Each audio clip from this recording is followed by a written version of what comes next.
Okay, this meeting format,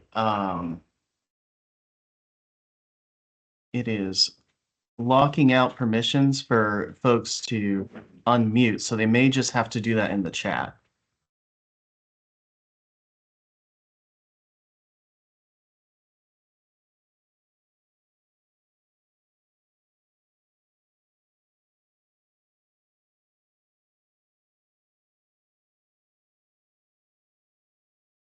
I see we've got an AI reader.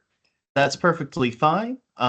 Just be aware that sometimes it doesn't quite get the details right, and this is a real details meeting, so um, just be wary of that part of it.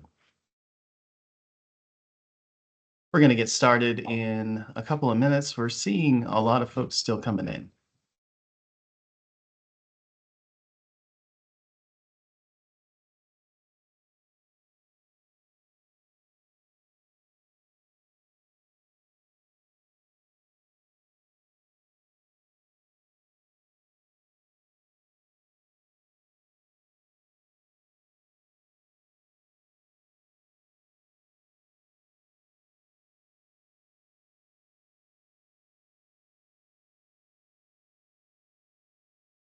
Okay, I think we can probably get started. Well, hi, everybody. I'm Jeff Gallant. I'm the program director of Affordable Learning Georgia. And I'd like to introduce Nikita Afaha as well. Go ahead. Hi, everyone. I'm Nikita Faha, and I'm the program manager for Affordable Learning Georgia, and I work under Jeff to help manage this program. Thank you all so much for being here today. Before we get started, there's just going to be a quick heads up.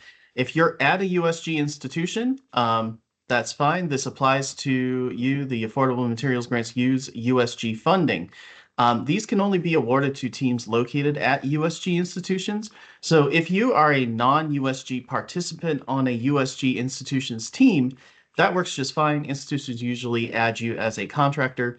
If you have a multi-USG institution team, that's totally fine as well.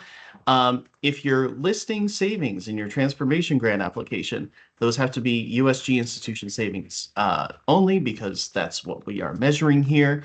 If you're from a non-USG institution, you're not able to apply for a grant and you just want to listen in and see how we do things, that's totally fine. You are welcome to do so. And you can always send us questions about our program through email as well. Just a quick heads up, I just want to make sure that if you're here from a non-USG institution and you don't know that we can't fund a team that's just from a non-USG institution, we don't want to take an hour away from you if that's the case. But yeah, now we'll actually get started.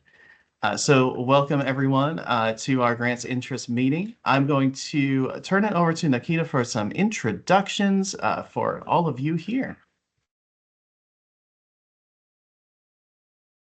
All right. Good morning. So it looks like uh, let's see. So in the chat, then please share your institution and department with the whether or not it's your first time or if you are returning, and then let us know like what affordable resources are important to you.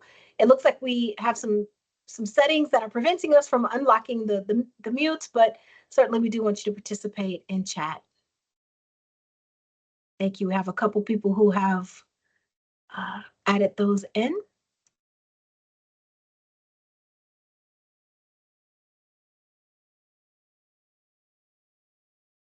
Oh, we have the new library champion at Augusta, Whitney Russell. Welcome, welcome everyone. Wow, some new folks. Yeah, very cool.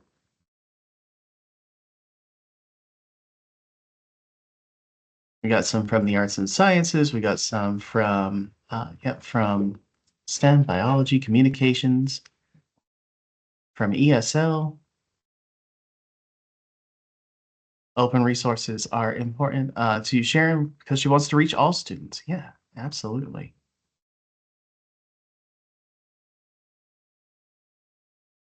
And Columbus State has quite the group there watching all together. Welcome, everybody. Hello to the watch party at Columbus State.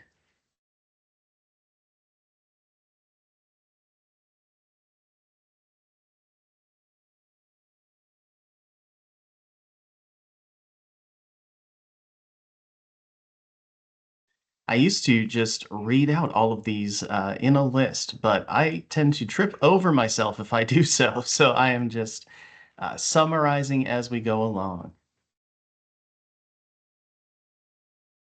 All right, and I don't want us to take too much time. We have a lot to accomplish today, so please continue to add those introductions in the chat, and we can. Jeff, I'll turn it back over to you, and we can go ahead and get started. Thanks. It looks like we have a lot of institutions represented, a lot of different subject areas. Oh, wow. So there's someone from the Fernbank Science Center too, finding out some stuff about our grant program.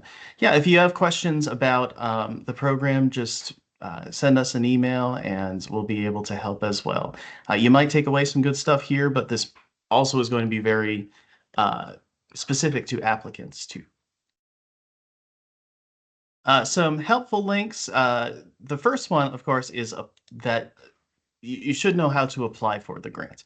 On the ALG website, there is an entire tab for grants, but apply for a grant is a very important part of that. I'm going to post this in the chat right there. Um, this has everything that you need to get started. So as soon as you want to start applying, you'll have the request for proposals. Then you'll see the 3 different grant rubrics, the Word version of the application, which you fill out first, the signed letter of support, and then the grants and business office acknowledgement form, and then the online application form, which ends the whole thing. There is a list of all the previous projects, including all of the proposals from those projects.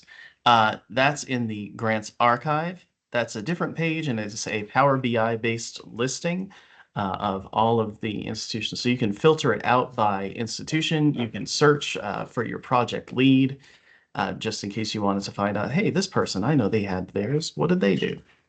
And if you want to connect with your champions, such as our new Augusta champion here today, go to the Staff and Champions page. That is going to link you to the folks on your campus who know a lot about ALG and who can help answer the questions that you've got.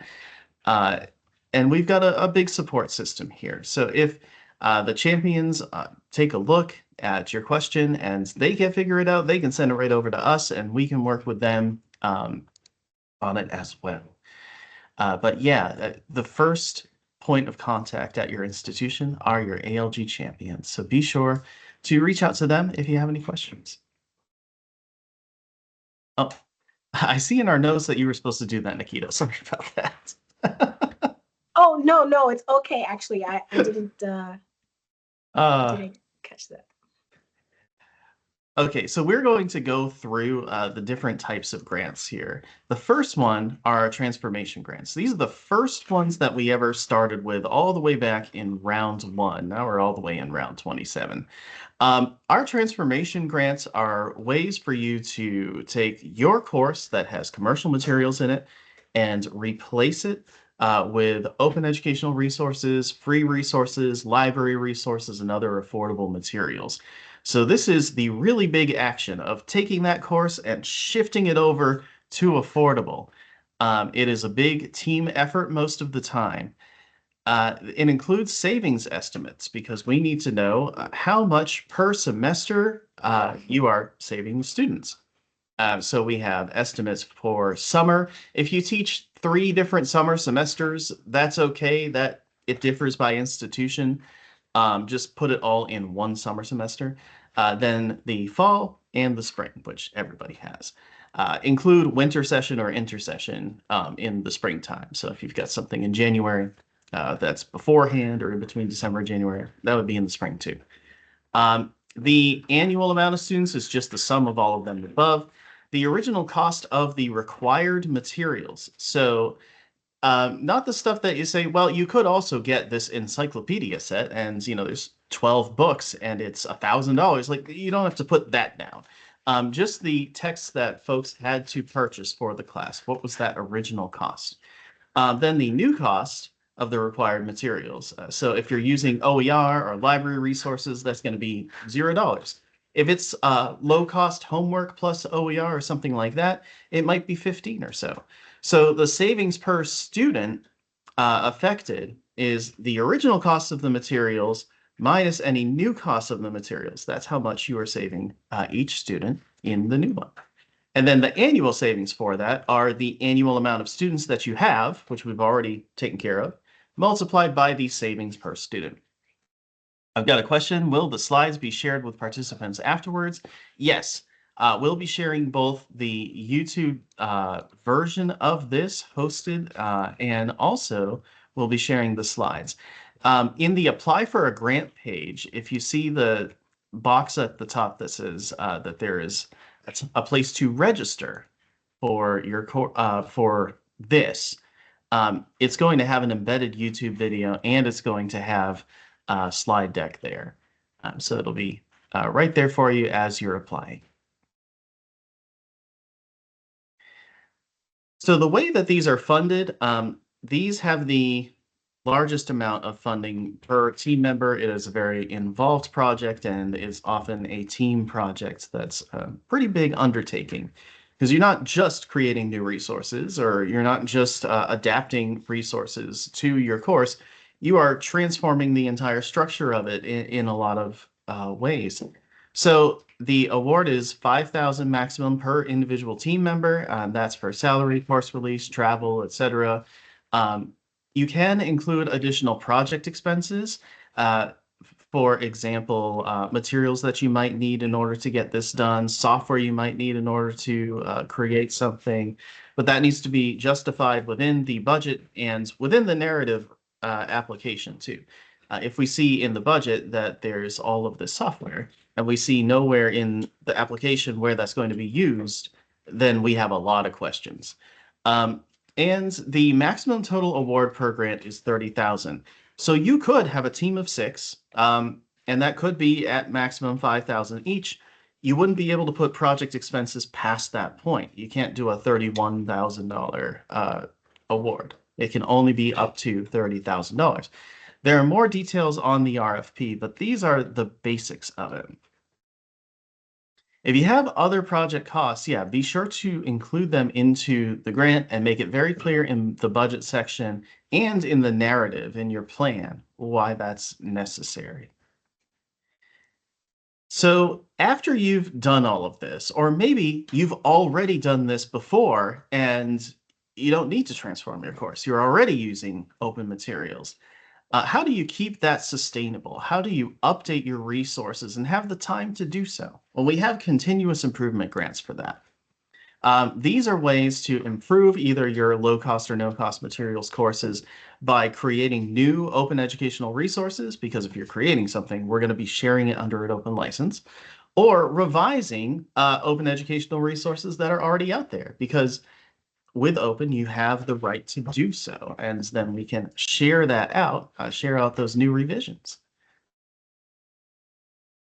So these are substantial revisions or creations of new OER. If you're just going through and fixing a couple of spelling errors or you just had to make sure that one table looked really nice, that's not really a continuous improvement grant.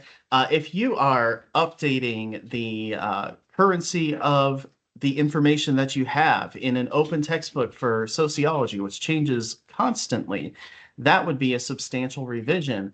If you're making really big changes for accessibility, you're creating an audio series, a video series, you're creating supplementary materials and ancillaries, that would be a really big new way to either both create or to substantially revise existing OER. Yeah, so it has to go beyond, well, we're doing the usual course revision work that we always do. It needs to be above and beyond that, and it needs to be something that we can share out with the rest of the world once that's all done. And these are smaller grants. They are smaller projects. There's 2,000 maximum per team member. This includes salary, course release, travel, etc. Once again, you can have additional project expenses. They do need to be justified in the plan and in the budget. These are smaller grants. They are $10,000 maximum. And there are more details on this in the request for proposals. We have a smaller category to explore the bigger questions about affordable learning as well. For a long time, we've been doing this OER work, this library resource work, this free resource work, and the doing part of it has been great. But a lot of the bigger questions as to overall, does this help? How do faculty feel about this? How do students feel about this particular open textbook? You could go into more granular questions that can't just be answered through the small amounts of quantitative and qualitative research that you're able to do within your regular project.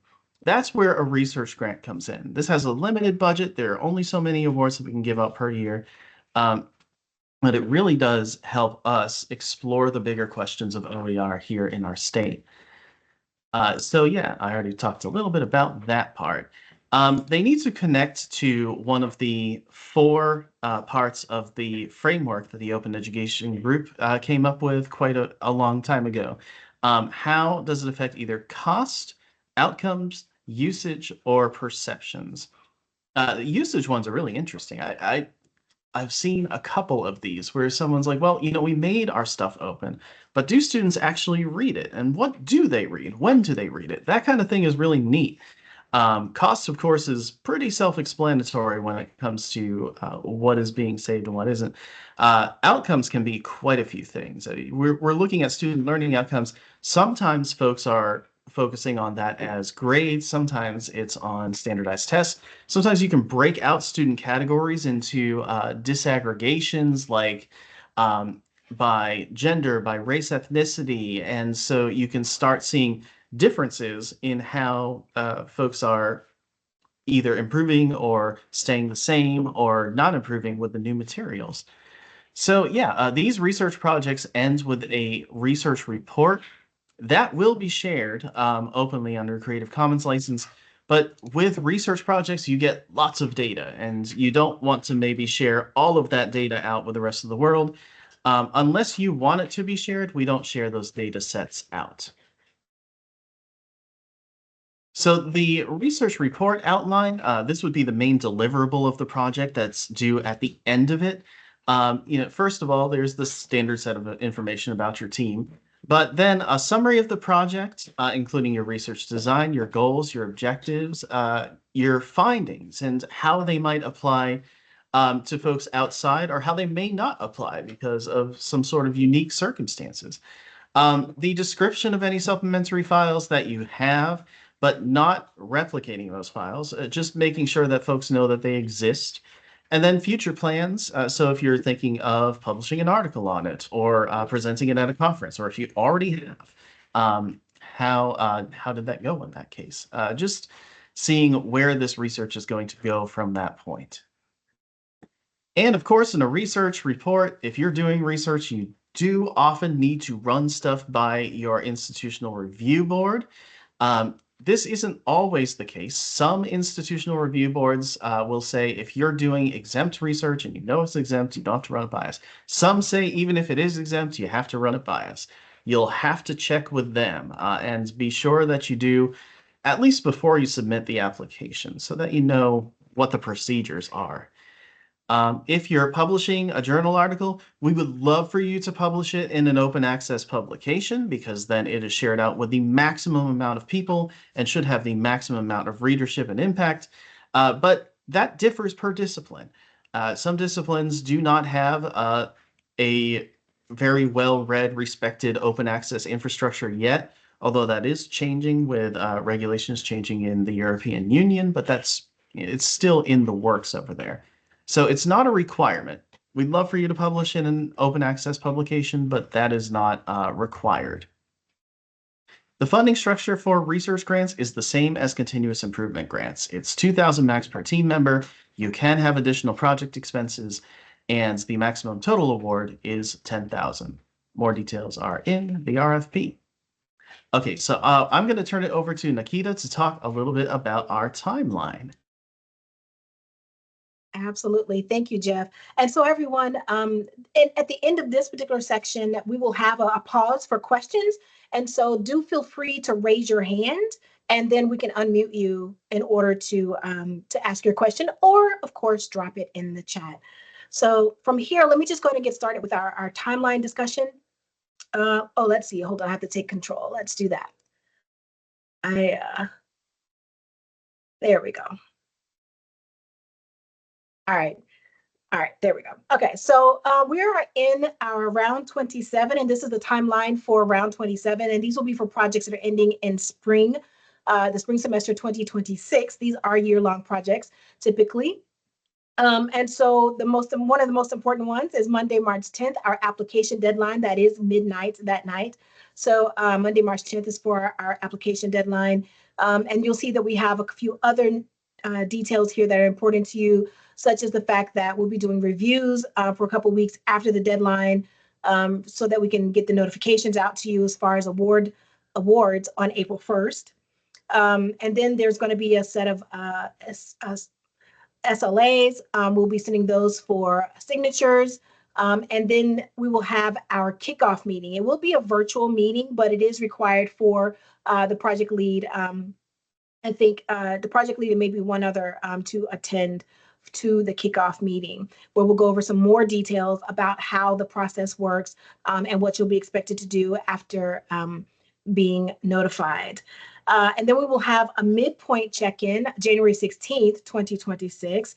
And that is just kind of a halfway point for all the projects so that you can check in with each other and get some details about how to make sure your project is successfully completed and on time. And then Friday, May 15th, 2026, the final reports and materials will be due for each of the projects. And Jeff is going to talk a little bit more about what the final reports and things like that are going to look like a little bit later.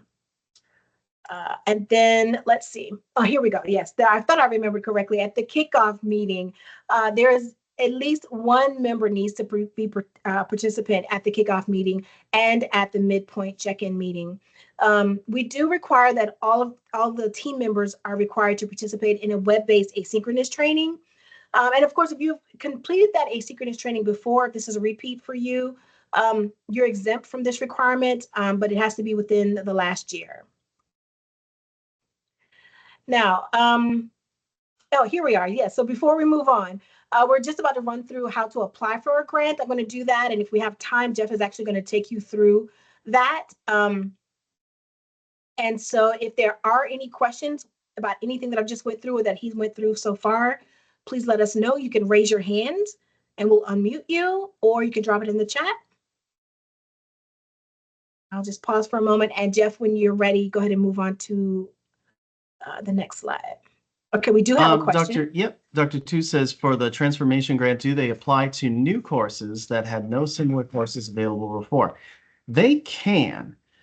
So you'll have to be pretty specific in what would happen if this transformation grant project cannot take place and how that differs from what would happen if it does take place. If you have a lot of work that you need to do in order to make it into an OER course, a no-cost course, a low-cost course, you'll have to make very clear what that work is and how it's crucial to saving students the money that you're saying would be saved. Because you are, in essence, having a hypothetical set of required resources that would happen if this project wouldn't take place. So it's a tough one to make it really clear. But it is possible, and it has happened before. You'll just have to be very clear on here's what would happen if we do not do this project. Here's what would happen if we do this project. Dr. Moreno says, do all team members need to be full-time faculty members, or can they also be adjunct faculty? They can also be adjunct faculty and part-time faculty. You'll want to make sure that that's clear when you meet with your grants or business office, because every so often the rules differ depending on whether someone's part-time, full-time, etc. For example, can you, if you're paying somebody per course that they do, fund someone and fund the time that it takes to do this project if they are on that kind of a funding structure? There are also things like salary caps and percentages for salary caps that differ per institution. So you'll definitely need to talk to the grants or business office to make sure that at your institution, with the project that you're going to do, that it's feasible. Um, let's see. Clarification. For all the grant opportunities, is the ultimate aim to generate OER materials that be shared nationally or regionally on a free or low-cost basis? So the transformation grants, which are kind of the backbone of the entire grant program, are based on saving students money by implementing affordable materials in the classroom. That action of transforming the course is that ultimate aim because we are looking at USG students to be affected by that action.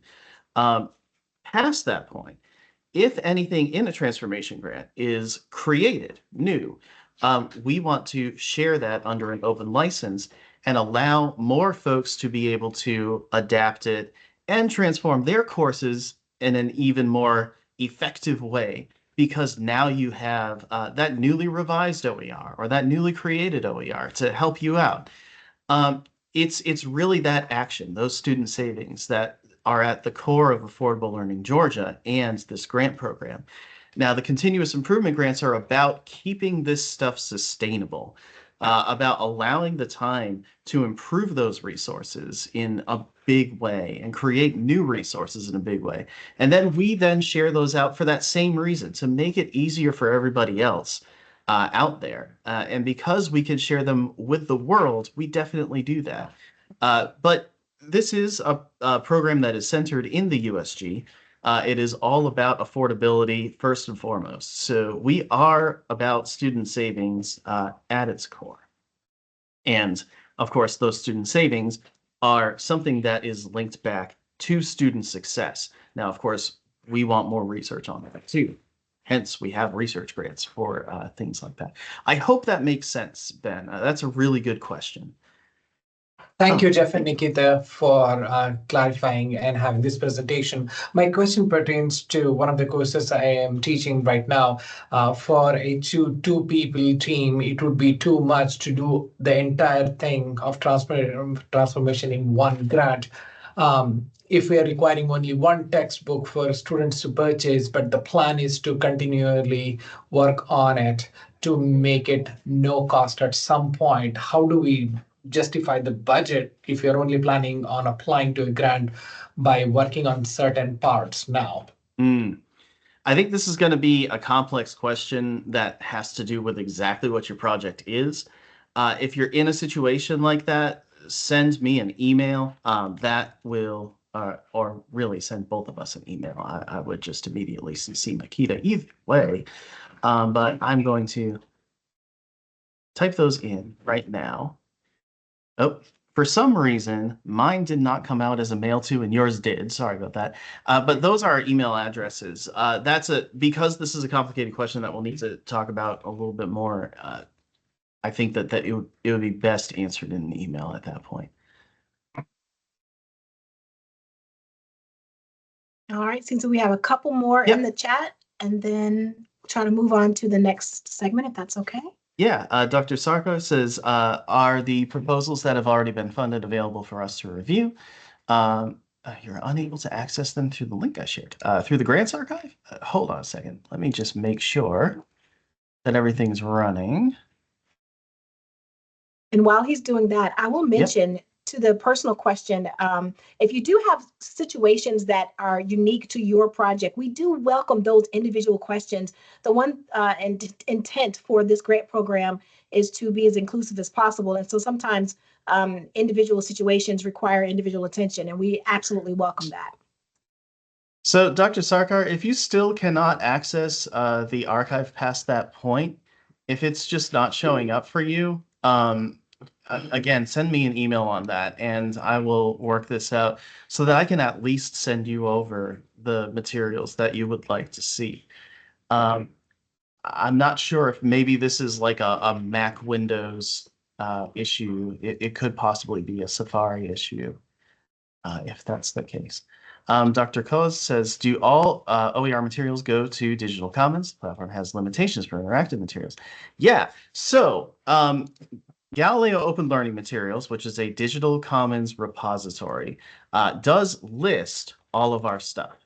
So that is the one that is listed over at oer.galileo.usg.edu. Um, this one is really good for taking all of the data we have about these resources and making it available to library discovery engines, to aggregators that take all of the OER holdings of everyone and bring them all together. Um, that stuff is uh, really easy on that particular instance. But it can't, you're right that you can't really do much with interactive resources there. It is very PDF focused.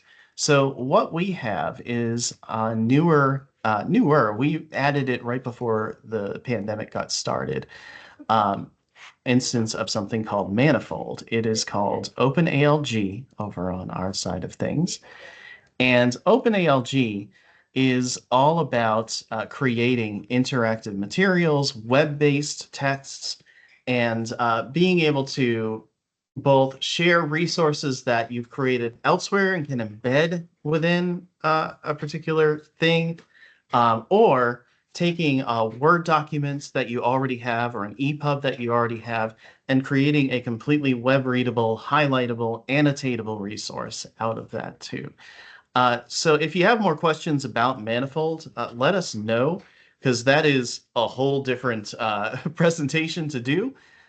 Yes, in fact, my chat messages are going through very delayed, so we may have shared these two at the same time. But yeah, um, now it says it's sent. That's weird. Microsoft Teams is doing odd things right now. But yeah, Manifold is where that stuff takes place. We then take all of those Manifold resources and we point to them in the digital commons repository. So all that good metadata that gets harvested and all that, it still points over to Manifold. They're linked together. But we can't do one without the other, is what we learned. We thought maybe at some point we just move over to Manifold. But Manifold's metadata, the way that it works, doesn't quite work the same way. So we have the metadata repository over here and all the old resources, and we have the newer resources that we point to. I hope that answers your question. It's a technical one to get into, but yeah. And Jeff, we had a request to share our screen, but I let Dr. Sarkar know that if we have time at the end, perhaps we can share a screen of some of these things.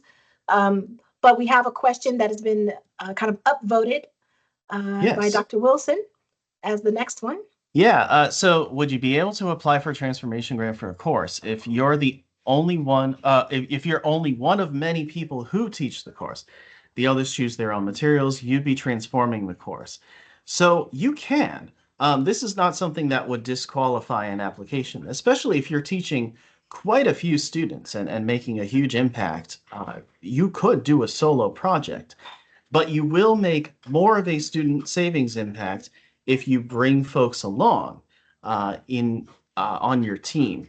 So in a competitive round of grants like this, where folks are trying to make the biggest impact they possibly can, and we are, of course, because we have this program, trying to make the biggest impact we possibly can, we will definitely be looking at the student savings impact of a project as part of how it stacks up against other projects.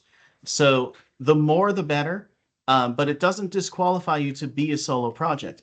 There could be folks out there who are teaching super sections of like 200 students each and make a huge student savings impact by themselves. We do not want to discount that for sure. But yeah, student savings, the numbers there do matter. So it is something that you'll want to keep in mind in the transformation grant project.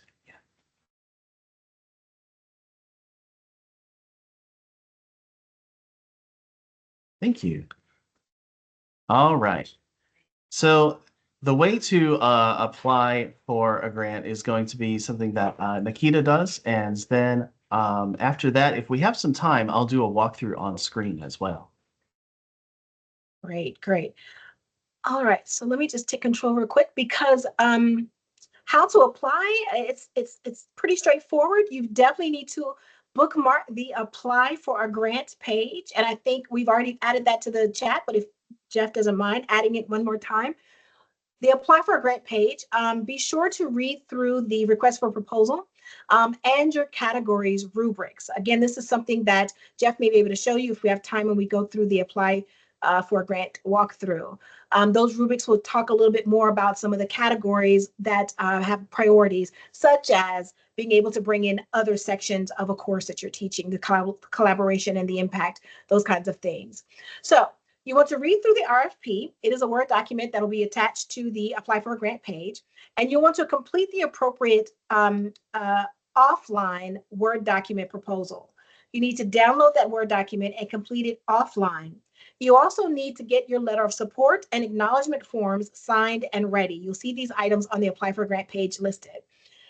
Then you will officially apply using the online form linked on the apply for a grant page with your completed offline Word document, your DocX proposal, letter, and form. So you will attach these documents to the online form. Now, we do note that the online form has some of the same information. You'll be filling it out kind of, again, a duplicate, but it is absolutely required and important for a number of reasons. Jeff may be able to give you some context on that when he goes through the actual walkthrough, but there's a reason why that is the case. It is not simply just for convenience sake on our end. So we want you to please pay attention to downloading the offline proposal as well as filling out the online proposal and uploading those documents as required. And oh yeah, so now we can go through the walkthrough. Jeff, do you think we have time? I'll pass it back over to you if you think so. Yeah, I think we can. Let me just make sure that I can go right over to the apply for grant page. Yes, I can. Good. Great. Now I will go and share this window, if possible. There it is. Perfect. Oh, right, of course. Hold on a second. That doesn't make any sense. Let me clear this out. Just a second. I want to share my screen. The reason why I want to share my screen is because you're going to see a couple of different windows. So this is the apply for a grant page. Right now, the important date, of course, is March 10th, 2025. That is the application deadline. The applications are open, and you see that there's this box that has the register here thing.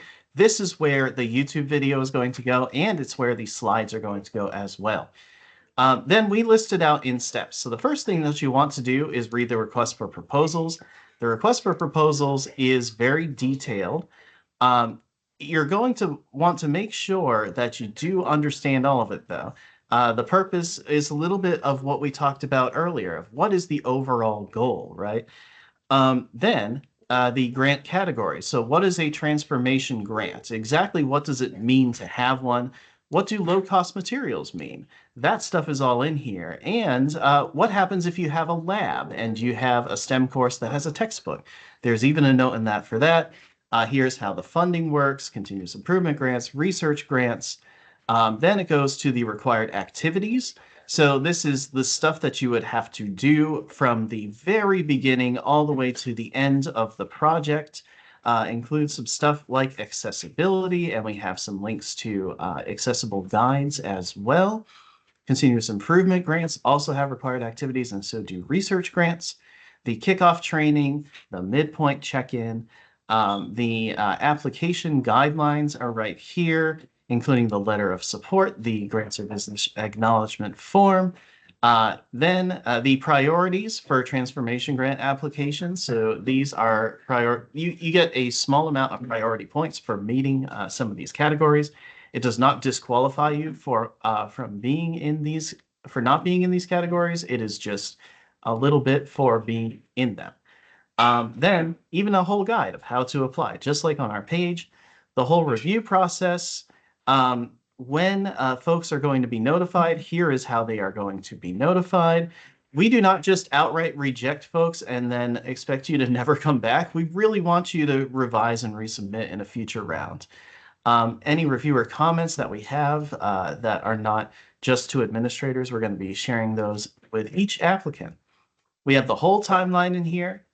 We have the funding details in here, which we'll get into a little bit later, including what indirect costs are. Then a bit about the University of North Georgia Press. If you're creating a big textbook and you need stuff like copy editing and proofreading to happen, or you want to facilitate a pre-production peer review process, the UNG Press is a great way to get them on your grant team and have them be a partner in creating those materials. They're awesome people. The online interest meeting, of course, is already listed here because if you're looking at the RFP before today, you want to know to register for this. And then, of course, the contact information. Be sure to look at the website and the apply for a grant page. So that is the whole RFP. That RFP is in the contract that gets signed between our institution and us. There's all those details in there. They are part of this process. We have the grant rubrics as well. They illustrate exactly how the scoring works for each of the categories. Then we have the Word versions of the applications for each one. So if I go to the transformation grant version, that's a little bit different from the continuous improvement one. So let's say that you are going to do a continuous improvement grant project that is improving on a previous resource that you are already using. You wouldn't want to use the transformation grant application because it's going to start asking you about new student savings. You don't need that. For transformation grant applications, though, you absolutely do need to have those savings numbers in here. So they're right here. So course one, be sure that this is each course. This is not each section of a course. You don't want to go through and say, well, I teach this one, and here's course one. And then I teach, my friend teaches course, the same course, but a different section of it. So their course too. Because then that's a whole bunch of extra work on your part and a whole bunch of extra work on our part. Just add all of them together per course. Now, if you've got English 1101 and then you've got English 2002, those are two different courses, and you'll have to list them separately in here. And all those numbers that we talked about, same thing. We even talk about the steps as well. So here's the course title and number and the instructors here. Then average number of students enrolled in the course per year, enrollments in summer, fall, spring, required commercial materials, cost per student section enrollment, post-project cost per student section enrollment, post-project savings, and then the projected total annual student savings per academic year, where we're teaching you how to do this, subtracting row 7 from row 6, etc. And then you'll need to fill out some stuff. You can get rid of all of the italics once you're done, but this is what we're looking for. So the project goals, it's not just going to be, we're going to create a textbook and we're going to put it into the classroom. What are you aiming for in student savings and student success? What are you aiming for in creating these materials? And how is it going to change how folks teach, if it does? Then the statement of transformation, how is this project unique? How is your course at your institution? How are the students doing there? That stuff is very important. You can even have some literature in here to say, we know that this is going to affect this, and here are the reasons why. The action plan is all about how this stuff will get done. Please do follow the actual bullets in the action plan because these are very important. You'll want to break out things by the major tasks and have an estimate for how long these tasks will take, like the number of hours. Have this in a list format or a table format, as detailed as you possibly can be. And this is especially important because it's something that you can refer back to later on and say, okay, well, because we know that this is going to take this long, we should get this started here. Here's where this major milestone is going to be because of that. So here's the big date where something's due. We'll know more about it and you'll know more about it because that action plan is detailed. Quantitative and qualitative measures. This is not on continuous improvement grants, but these are on the transformation grants because we want to know basic stuff about how everything went. Also, the timeline, so your major milestones, the events, the deadlines that happen, all of those should be in this timeline, including when you're going to have the final report. Be sure to include that in the list. The reason why, I mean, we already list the final report due date, right? Is that redundant? Sort of, except unless sometimes folks have a timeline where the final report is submitted way past the point of our deadline. We have to make sure that it actually lines up, so we would reach out at that point. So be sure to include the submission of the final report in this list so that we know that you know. The budget, so here's where you would break out the per team member, project expenses, total award, etc. The sustainability plan. So after this project is over, how will you maintain and update course materials per usual, annually, etc.? Um, is the department committed to this? Will they be able to make this a sustainable commitment for everybody down the line? Are you looking to expand this project, go into other courses? Are you looking to share your work through a publication, through a presentation at different scholarly activities? We all want to know about what happens once all of this is done. And so the terms that you have to accept about the Creative Commons licensing of open materials that you have created, accessibility terms as well. The letter of support is just the description of what we need, and the grants or business acknowledgement form, that is also just a description of what we need. So that's the whole form. It's a little bit different for continuous improvement because it doesn't ask for a few of the numbers things and the research. It's different on a research grant because we're not looking at you creating OER or transforming a course. We're looking at you doing a research project. The grants and business acknowledgement form is right here. Meet with your grants or business office folks, either through a virtual call or in person, to make sure that you know each other and you know who you're going to have to contact when things need to be funded or when you need to get a signature. Then the last part is submitting the online application. So this is the form where everything gets submitted. We have it all in one place. It's really good for Excel. It's not good for reviewing an application. That's why we need that Word document first. You have that ready to go. Then you select the type of grant for the application. So be sure you get this right. Research grant, etc.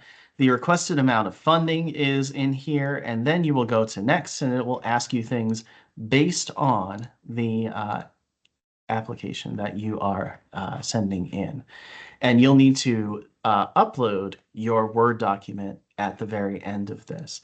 So that is the whole process. Once that's done, you get an email from us saying, hey, you've submitted your form. Then the notification date, which is in the timeline, is when you'll hear from us either way about everything. So that is the whole process. I'm going to stop sharing my screen and open this up for questions.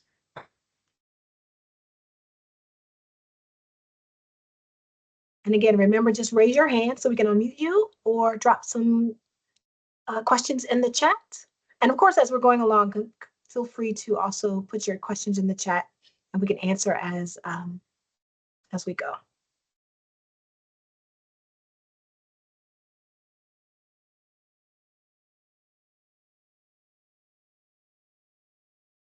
All right. So if you have any questions, please do keep typing them in the chat and we will respond. I'm going to go through some more details because we have a little bit of time to do so. The rubrics are very important as to how things are scored, and you'll see that the student savings impact in the weighted rubric for transformation grants is a big part of it. We want to know that we are, with this project, funding something that makes a big difference for student savings when it comes to transformation grant projects.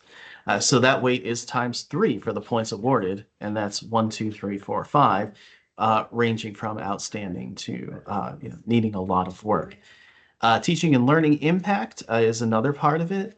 Does it meaningfully enhance or change the way that things are done in the classroom? This is ×2.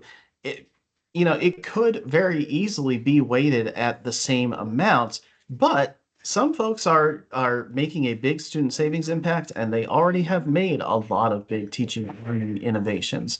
So this may not matter for every application in the same way. Organization and clarity is another part of the rubric for all of these. If you are applying and you have trouble typing out stuff Uh, for example, there are a lot of brilliant instructors here who have a great idea. English is their second language. If you run it by a peer first to have them read it over and make sure that everything's clear before it comes over to us, that's a lot better because then reviewers will understand. Yeah. Oh, and Makita says, yeah, priority considerations are next. Stay tuned until the end. So yep, same thing over here with continuous improvement grants where organization and planning and feasibility are the biggest part because the plan is how this stuff is going to be created. Research grants, same thing, planning, feasibility, research topic impact, that stuff is very important. Make sure that you're checking for errors, make sure that the budget meets the guidelines, make sure that the savings impact of the project aligns with the budget. If you have a transformation grant and you have 6 members on your team and they're getting $5,000 each to do this project and they are affecting 10 students, saving them 200 each, that's a lot of funding for not that much savings per year. Really try to look at the difference between your 1 year savings estimates and how much the project costs. It's not always as simple as the savings should be bigger than the project budget, but you are looking at least at a 1 year social return on investment by looking at a comparison between the two. And again, none of these disqualify you. But if you have a packed rounds like we have in the past few rounds of grants, they're going to be weighted against each other. So be sure that you can make the biggest impact that you can with your project. Um, and make sure that you have a plan to share out your new materials, even with us, so that we can share them out using OpenALG. But if it's just in D2L, that would be tough. It's closed to everybody except for your students during the time in which they have that course. D2L is not an open way of sharing things, so you'll need to have another plan than just having D2L modules. In an emergency scenario, you can export a common cartridge from D2L, but for the most part, if you brew things up in Word and then move them over to modular formats, or you brew things up in PowerPoint, just send the Word and PowerPoint files, and those are easily translated over to other LMSs, to other computers, to other operating systems. It's an easy way to do it. And we host those materials, but we'll need to have them. So if they're large file sizes, obviously you can't email them over, but something like Dropbox, Google Drive, that's easy enough to do. Priority categories are just for transformation grants. They're things that we want to address that aren't necessarily captured by our scoring system. You get some additional points for it, but it's not something that qualifies or disqualifies you for it. It's just something that adds a few points to it. If you have a collaborative project where you're involving not just a team of faculty, but an instructional designer, a librarian, OER publishers, web designers, programmers, that can be a more successful and more robust project by the end because you have different perspectives and different talent sets involved. We've seen a lot of really great work come out of collaborative projects, and so we have a priority for this. Student participation, involving students in ways that aren't just a student survey at the end of the year. For example, if they're remixing, if they're editing, if they're creating content for each other, if they're evaluating resources in a big way, that's more student agency in the materials that they are using. That's students sharing their ideas, their perspectives with each other. That's super cool. That is another priority. Department scaling projects. So if you already have an idea, but you want to bring it to the next level and have your entire department say, for this course, we are all using these materials and we've committed to that, that will take priority because it is a department scaling project. And upper level campus collaborations. Upper level courses have less students. It's tougher to make a large impact. But if you work with other institutions, other USG institutions, to increase those savings and to increase the team that you have to work on it, you can get a really successful and impactful upper level course as a transformation grant. So that's why this is a priority.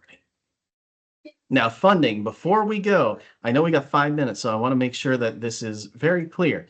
The funding goes to the institution to cover the team members' time. If there's turnover, you have to work with your institution to make sure this person left, this person's here. They are now going to be funded for this time. Be sure to work with your grants or business office on that. The funding process is 50% at the beginning when the service level agreement between us and the institution is fully signed, and 50% in the final report. Make sure that budgets follow state recommendations and state guidelines and Board of Regents policies and institutional policies and procedures. Your grants or business office are already going to do that. Okay, Dr. Kaz says, as part of the external grant, we plan to create many open access instructional materials. Can we meet to discuss how we can collaborate with ALG? Yeah, send us an email for sure. That would be really cool to hear more about. Now, there's another part of this where you're going to be working out the budget, and you'll see that you have direct expenses that are related to your salary, also direct expenses that are your fringes. So if you are getting compensated in any way through your institution, they have to take into account your health care, your taxes, etc. Everything, all the benefits that they include have to get factored into this pay. That $5,000 maximum includes those fringes too. So it's not something where you would suddenly add all this extra money because you have fringes later on. That 5,000 includes it. That's not an indirect expense. That is related to you being compensated for something. So even though it is not money that directly goes into an account, it is still a direct expense. Direct expenses also include supplies that you need for the project, software that you need for the project. Indirect expenses are very specific. They are things in a grant where an institution says, you're not part of our organization, but you're using our facilities, so you need to pay us to keep the lights on. That's facilities and administration, or F&A. Those are not something that can be included in your budget. Those are real, actual indirect expenses. Do not confuse fringes with indirect expenses. They are two different things. Fringes are direct. Indirect expenses are facilities and administration. Your grants and business office will be able to let you know a little bit more about that. They usually have a percentage rate for F&A. That stuff is not part of this because we're all part of the same organization. Okay. So we have 2 minutes left. I'm going to keep this open for questions, and we can stay longer if you would like. So yeah, let's open this up.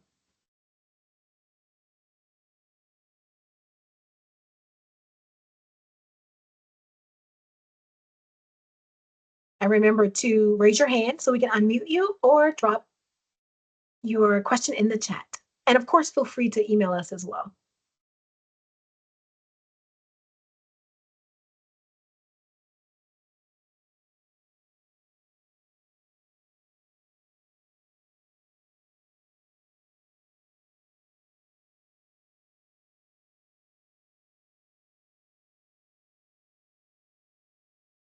All right. I think because we answered so many questions in line, I think we're good. So we are going to adjourn on time. Hooray! So have yourselves a great lunch. Thank you for attending. We're really looking forward to your applications. And if you have any questions, please do send us an email and we will get back to you. Thanks so much, and we will have this up on the website as things process in a couple of days.